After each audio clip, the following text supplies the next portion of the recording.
Sa pagiging kinabuhi, ang dugo ni Kristo naghugas kaniya sa iyang mga kasalanan.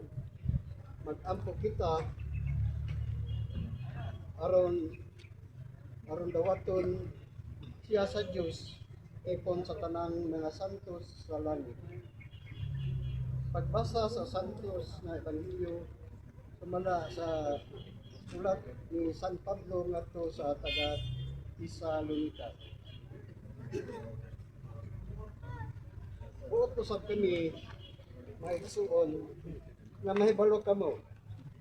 Bahin niya atong nangamatay na aron dili kamo mag-uol sama sa gibuhat sa uban nga walay paglaom.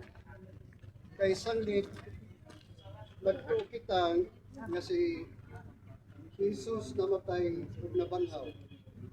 Usa ang Dios mubanhaw usab sa tanang pinaagi ni Jesus nga namatay sa mga magtutuo. Ang pulong sa Ginoo.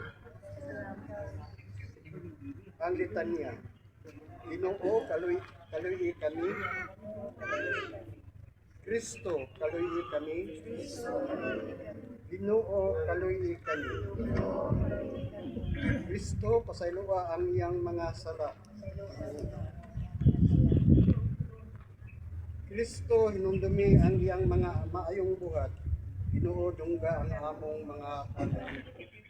Kristo dawata siya diha sa kinabuhing tunhay. Ginoo dungga ang among mga alay. Kristo hupaya ang among mga kagubot. Diha ni Kristo anaa ang kaluloy, ang kaluloy kay kaluwasan. Usa mag-abot kita sumala sa iyang mga sayang gitudlo kanaton.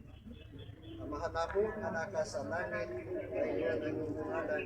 Mapagtalamo ang imong gigarihan. Matuman ang imong pagbuot sa yuta mayon sa langit. Ang kalanon namo sa matag adlaw, ihatag kanamo karong adlaw. Pasaylo kami sa among mga sala. Ingon nga nagapasaylo kami sa mga sala kanamo.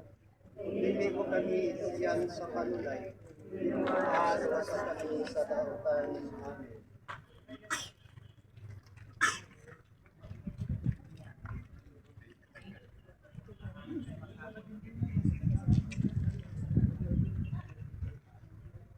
Makagagahom nga Diyos na Amahan, pinaagi sa misteryo sa krus, imo kaming gilikon, pinaagi sa sakramento sa pagkabanhaw, imo kaming giangkon nga imong kabalingong katawhan. Sudo nga maluluyon ang imong anak nga si Hermes, nga makalingkawas na siya sa mga talikala sa pagkamay kamatayon. Aron iapil siya sa ihap sa imong mga santos sa langit. Panalangini pinilugnanan sa timailhan sa kapahulayan sa lawas ni Hermes. Itugot kaniya nga ang kinabuhing tunhay ug ang kalipay nga walay katapusan uban sa imong mga santos. Kini among pangayo pinaagi ni Kristo nga among Ginoo.